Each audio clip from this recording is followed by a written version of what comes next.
Hmm? I know. That's why. We're having a little bit of a technical difficulty, as I understand.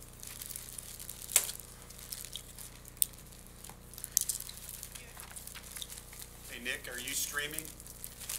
Okay, because I was just getting texts from people out there saying there's technical difficulties, so just, okay. Would you close the door?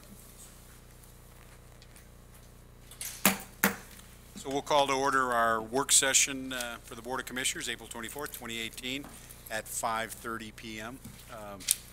We have two items on the agenda, Strategic Park Master Plan and then the completion ceremony for the Waxhaw 101 graduates.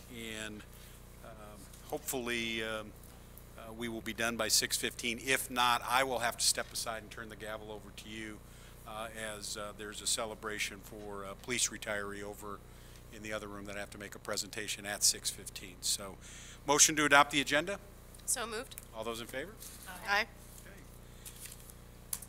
John Wood. Well, Dina, do you want to come up and introduce John for us? As I understand it, we're going to get a presentation on the timeline and the project steps involved in the Park Master Plan. We are. I'd like to introduce Mr. Wood to our Waxhaw family for the next 6 months and the 9 months, and he's going to be over our project manager of the facilitation of the master plan, and he has a presentation ready to give you and to be able to answer questions afterwards. So welcome, John. Thank you. I'm glad to be here. Thank you, Dina. And as she mentioned, my name is John Wood. I'm a senior project manager with Alfred Benish and Company, and we go by Benish, which even is hard to say for some people, but that's... Yeah, especially when you have a southern accent put on it, right? Southern accent when you've got a firm based in Chicago. But even though we're a sizable firm overall, we're based here in Charlotte. Come out of a smaller firm that was acquired about 4 years ago, Site Solutions. And so there's about 20 of us here in Charlotte, and we're primarily landscape architects and civil engineers, and a lot of our focus is on park work. So we love to do parks from this type of thing with a system-wide comprehensive plan as well as site-specific plans. And I'm not doing this. Let's see if I got this one right. Point at that. You must have the magic button. Hey, Nick, do you want to come in? And we're having trouble with the presentation. I can, while we're moving with that, I'll talk a little bit about my team. So it's not just me. There we go. So I'm the overall manager for the project, but there we go. I've got 4 folks that'll be core members of our team on the Benish side. So Jeff Ashbaugh will be helping us quite a bit with the public involvement, some of the planning as we get into the strategic planning. We've got Kirsten. It's about a 5-year landscape architect. She'll be doing quite a bit with our inventory analysis assessment component. And Kevin D, as we call him, our graphics wizard, doing a lot of our mapping. And so this will be a core group throughout the next 8 months as we put this plan together and learn about the town, learn about you.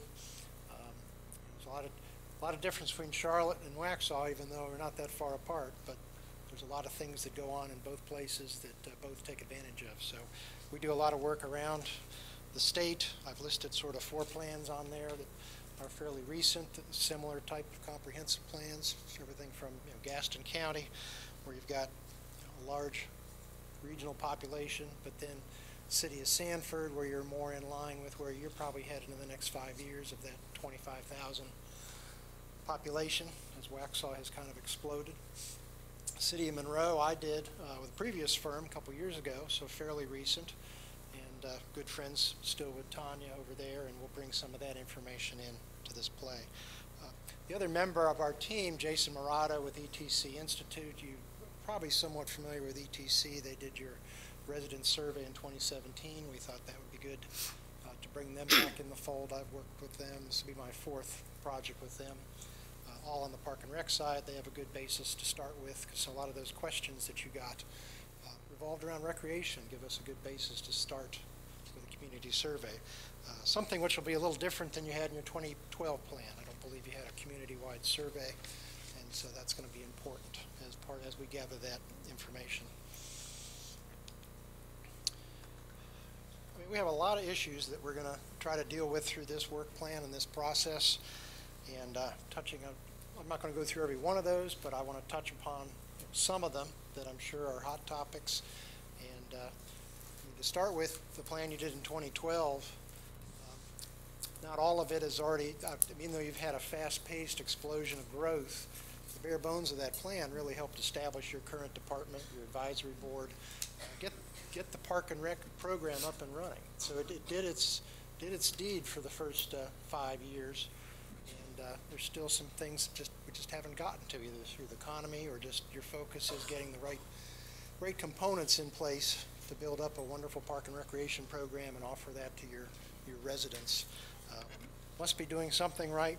Certainly you've got a lot of folks building and moving into town, so they're looking for that recreation component.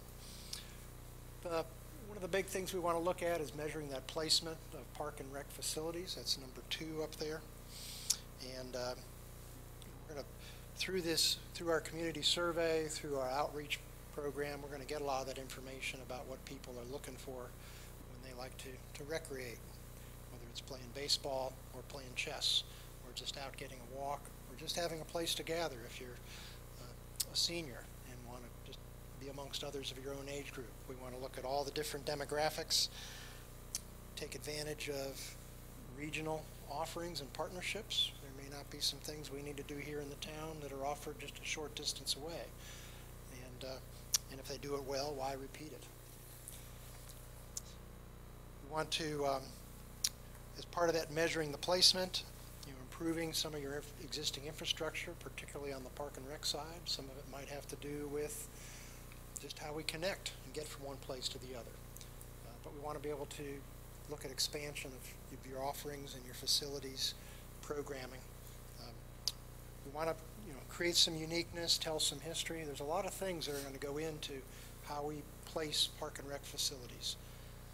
Try to be sort of equal opportunity, make sure that we're not just picking one area of town, that we offer enough in different areas of the area or different areas of the town, and that'll all come out of our process. If you're looking at creating partnerships, which I mentioned, particularly within Union and Lancaster counties, already as part of the Union County plan, the directors there all meet quarterly to match up what they're looking at doing, what they're planning ahead, coordinating. So there may be some opportunities to continue that dialogue and bring it into this plan as we move forward. We already know that they're doing that for Indian Trail, who's going through this process. Stallings is getting ready to go through the process. Sid Monroe just went through theirs.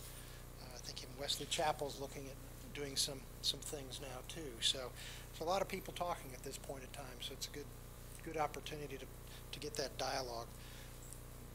Look at the Carolina Thread Trail. My previous endeavor, we worked on the master plan in Lancaster County, so we know that there's a lot of impetus to do some partnerships between Union, Waxhaw, and Lancaster County to connect up trails. So we'll bring that partnership in and just look at those opportunities and advantages that we might have. We talk a little bit about guiding the park development towards the 10-minute rule. It's hard to do in a lot of communities. This one's a little smaller, maybe a little easier to try to attain that. But the 10-minute rule is to try to make sure that you have a facility, that all of your facilities are within a 10-minute walk, if possible. And that's 10 minutes to the front door. Not. I mean, you may be living right behind a park, but it may take you 10 minutes to get around to that front door, even though you could say I'm right there. So we try to look at that more from I guess an accessibility more so than a distance, which is kind of the old school way of measuring that you had a park within a 5-minute walk and you just put that radius on and went out. So we want to try to be able to walk, bike, and there will be some that we're probably going to say, no, we may have to drive, but let's try to keep it to 10 minutes, not that 30-minute trek up to South Charlotte or 30 minutes over to the other side of Monroe or someplace like that. And then, we're going to decide through this process what recreation does the town want to offer. Not everybody wants to offer everything. If you look at the town of Matthews, they don't really get involved in active recreation. They let the private groups take care of all that. They'd rather focus on providing passive recreation and playgrounds and trails and disc golf, things of that nature. Wake County is another example. They provide the space, but they don't necessarily program things, and everybody's happy with that. They let all their municipalities do that. So we want to see what Waxhaw might like to be when we grow up and we get our plan in the way. Yes. So you'll inventory some of the recreation programs that are available through private entities. Waxhaw Athletic Association, FCC, the Weddington Waxhaw. There's a laundry list there that provides different recreational activities. That will be a part of your analysis as you look at it? We try to look at everything that's offered in the area, whether it's a municipal, public, or whether it's a private offering. Okay. See where some things can balance. Thank you. Just like we'll look at HOAs for if we have neighborhood open space that can somehow be tied into offerings. And a lot of that's going to come down to how we gather our information. I said we're going to have a long process of gathering information from the public, and I might flip to even our schedule. You can see that there. In the middle of that, we're starting this process with just a lot of the assessment inventory here in May and kind of taking that up through June. But that June to August time period is when we will be looking at doing our community survey. So it takes about a month to develop those questions and that survey and get it out. And we do a random sample. ETC goes through the GIS and they pick a random sample to get out. And they've guaranteed us that we're going to seek to get 400 surveys back through this process at a minimum. And that's done through mail, internet, some phone. And we'll also do that through public open houses and other programs that Dina has out there during the course of the summer with different focus groups. They had great success the first time through, so yeah, nothing but confidence with that. So in essence, are they building from where that survey, because that's only a year and a half old, and doing a deep dive around specifically the park and recreation topic? We're going to start with that. We're going to start with some sample questions, sit down with staff and probably the advisory board and try to hone in what we want to market. As an example, the one we did for Monroe, we were doing an update to their plan as well as a greenway plan at the same time. So the questions sort of covered those whole topics. Monroe was also having an identity problem. And everybody thought the Aquatics and Fitness Center was a whole separate entity, not part of the Parks and Recreation Department. So that focused on marketing and things like that. So we'll pull all that together into a survey, and we'll run a sample of some folks beforehand to make sure it works and everybody understands it.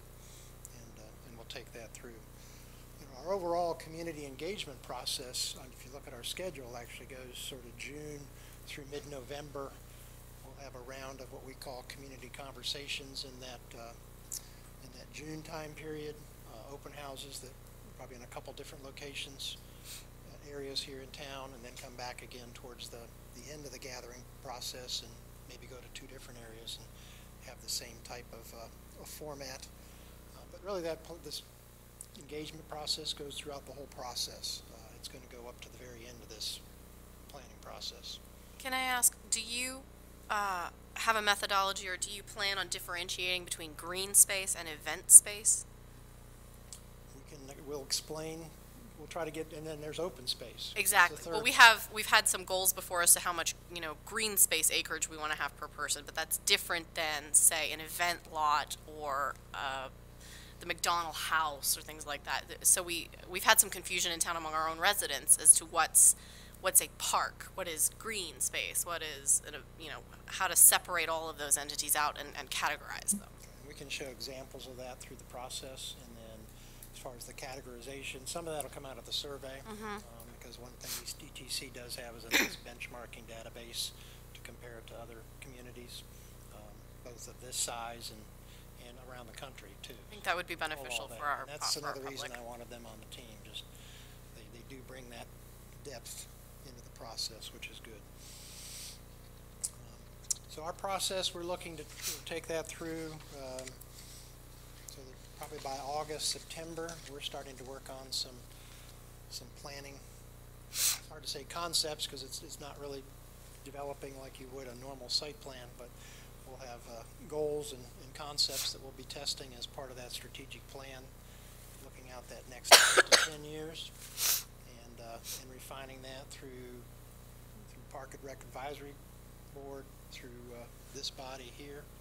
All the little blue squares down on the bottom are some of the different meetings we have with different town entities, and we want everybody to be a part of this process. So as we advertise our open houses, we're going to make sure everybody's invited so that you can drop in, and we can do a lot of one-on-one talks and get the information. And even if somebody comes to a meeting and wants to talk about how many cracks there are in the sidewalk, we'll write it down, we'll give it to you. So that's kind of a quick run through of where we're headed over the next I just ask a question. I know you mentioned HOAs and the green space or common space in those. Do you also take into account playgrounds that they may have, or the fact that they may have a red trail going through their neighborhood? Because we have many large planned neighborhoods on one side of town that have a bunch of amenities in the neighborhood, and then we have other areas that have nothing in their neighborhood. So is that part of the inventory? It's part of the inventory. We'll look at the schools, we'll look at churches. Okay. Any of So you those inventory entities. private holdings. We'll inventory private, not that we can always access them for public, but we'll at least know what's in the area. Okay, I would. We're looking at charter That makes me a schools, little nervous. But it's just to know what is offered out there. Okay. You're not going to count that in any total of what's available to the Be public. kept separately. Okay, thank you. So what you're saying is that's just for informational purposes, so that you know what is available in that area as opposed to some other areas which may not have the same amenities in their area. Right. We'll say we'll do everything we can to reach out to everybody we can. Sometimes you can't get people to meetings. If we have to go to them, we'll try to make it work. Other questions? So I see you don't want to come back and see us until November. Well, we might come back. We might come back in between there. Okay. I wanted to make sure. You're welcome anytime. Okay. Okay. We'll come at this time frame. This is a good time frame. Any other questions? If anything comes up, let Dina know, and she'll shoot me an email, and we'll get on it. Thank you, and welcome aboard. Glad to be here. Thank you.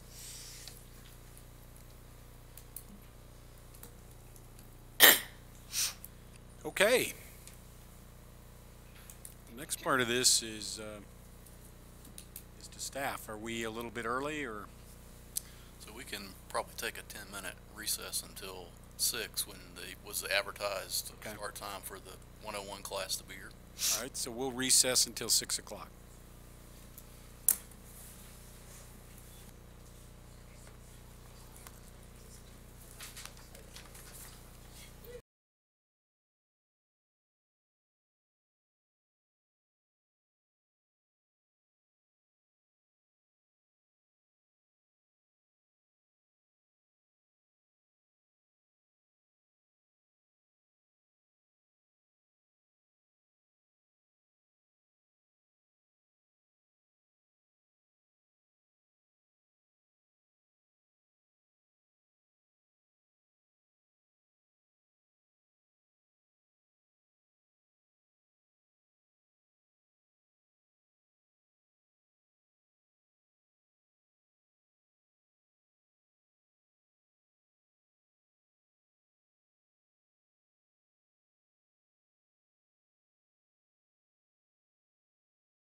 Okay, recess is over, and we will now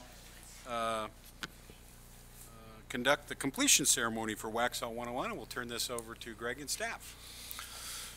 Mayor and town board members, we're very pleased tonight to celebrate something that I think is the first for Waxhaw and will be one of many classes to come, hopefully. Back this past year in 2017, we told the board about our plans to work on a civic engagement process. It really is a opportunity for some interaction between the public and citizens who want to get involved in their community and learn more about what's going on in their town. And so staff has been working over the last 9 months or so to craft a class that would be hands-on, participatory, and educational for our citizens and residents that chose to be part of the first class. The class was set up to be an 8-week program and to really expose our participants to each of the departments in town and the functions that the town provides as far as public service. So this opportunity this year was great because we had a lot of interest right out of the box, and we had residents that signed up and got excited about it and attended the class. Our staff got excited about it. We had participation not just at the department head level, but at all levels of our staff. So we had members of staff engaged in participating in several of the nights where it wasn't just the department heads coming in and giving a simple PowerPoint and moving forward. It was a really engaging process for staff as well. So tonight we're going to celebrate the first class and really the completion of an 8-week process. We started out with an overview of North Carolina law and towns and cities in North Carolina and what they do and how they're different from other communities across the nation. And we went through every department, and we ended up with police and fire. So we kind of ended on the public safety notes. So we had a couple nights where they were very hands-on. We had an off-site tour of public services and the cemetery, and really got out and got to experience kind of some of the things that are behind the scenes and that the public doesn't necessarily see every day. So I think that is somewhat unique in that this class will provide that opportunity. Also had some very hands-on things here in the police department, and exposed our participants to what the police programs like if they choose in the future to sign up for the police training regimen as well. So that happens. Based on the simulator, do we have some candidates coming out of this class? We do. Yeah, and we have some that need further training. So, okay.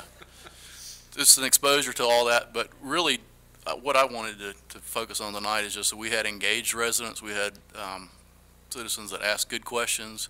They were obviously very interested in trying to understand more about our community and trying to be able to know enough that they can share what we're doing on a daily basis. They were extremely engaged. We had a lot of things that you might not think were interesting that they got really excited about, like budgeting. So those things also kind of form the basis for how we'll look at this class going forward. Today, or yesterday, a survey went out to the participants to really gauge and give us some feedback as to how they felt each of the sessions went, and then overall what we could do to improve the experience next year for the next class and as they go through it. So we're excited about that. It is a continual improvement process, so we'll take away some good and some things that can be improved from this first class and work to incorporate that in the next session. At this point, we're looking at the possibility that it would likely be around the same time frame next year. That could change.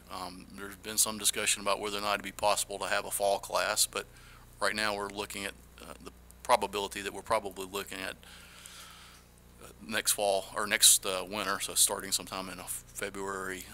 The night is up for discussion, so we might look for another night of the week that would work as well. But with that, what we're going to do tonight is just ask each of the participants to come up that completed class. We had 8 sessions, and those who completed 6 out of the 8 are eligible tonight for certificate of completion. The classes, if the participants missed, are going to be open to those that were unable to attend next session. So all they simply need to do is let us know that they plan to attend, and we're going to make accommodations for that. So if they miss a particular session and have the interest in coming back, that'll be afforded. We plan to keep in touch with the folks who went through the session and just really make sure that they have an opportunity to keep up with what goes on in Waxhaw. And also feel free to make contact with staff or with the board just to keep a continual dialogue going, so that we can maximize the time that they've spent, because it's really valuable time. It's 2 hours plus every Wednesday night for about 8 weeks. And so that's a big commitment. People were away from their families, and so we want to acknowledge that. And tonight we want to basically say thank you for the residents who participated. Thank you to the staff who participated. We had every department really engaged in this, and every department really didn't look at it as a chore, but as an opportunity for some dialogue that really hasn't happened in the past, and some interaction that's great. So with that, what I'd like is, Mayor, if you'd come up, and we're going to do the certificate presentation, and then I want to recognize Kelly Curry.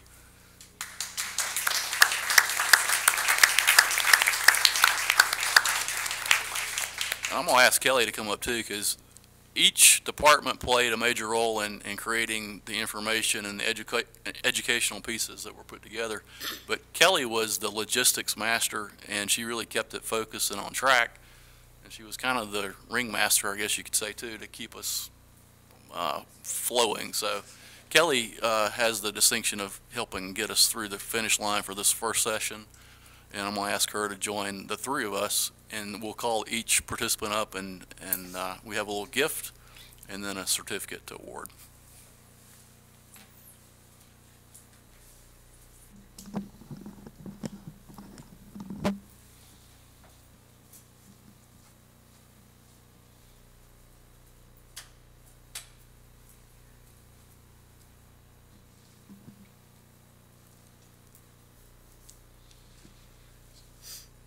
Okay, Tim, back this area, and if you'd come on up.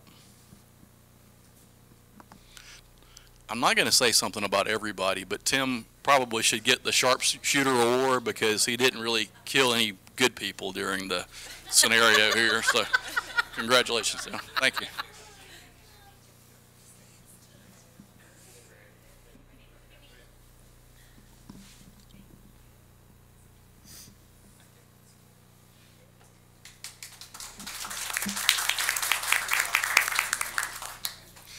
So I want to recognize Danny Allen. Danny's not here with us yet, so we'll hold his certificate, but Danny did a great job being here and very participatory. Candace the Finnest. Candace, if you'll come up.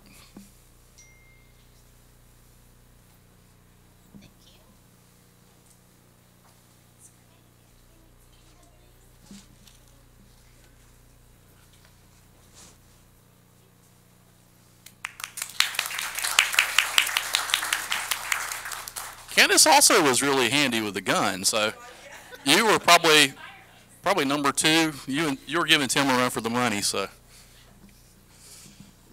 Dr. Edwin Elan, come on up.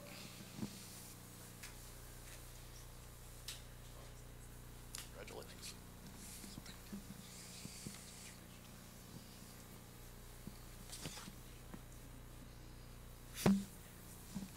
Thank you. Beth Jonas.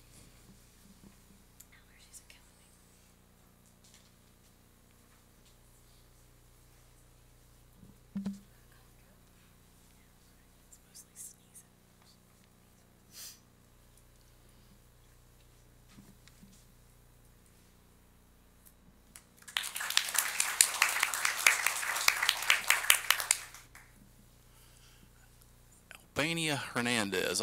Yeah, there she is. Come on down.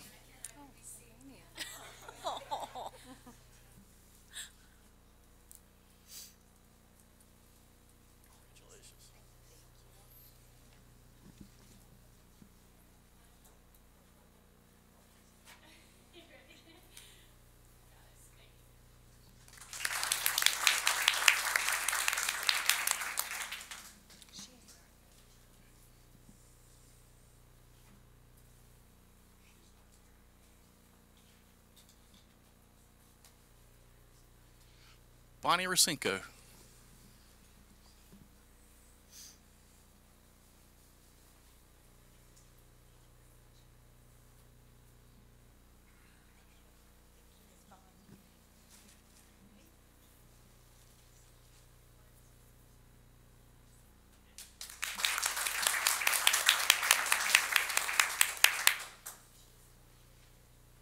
Deborah Smith.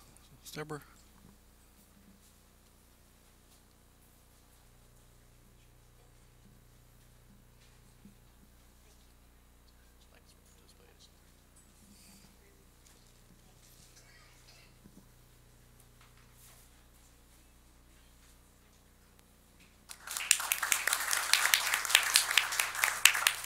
Richard Smith.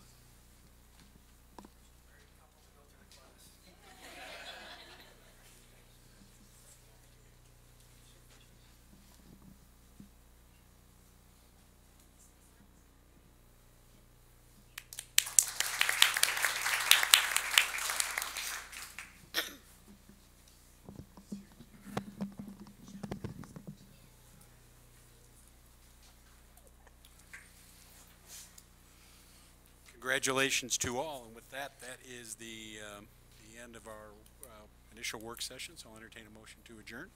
Moved. All those in favor? Aye. See you in 17 minutes.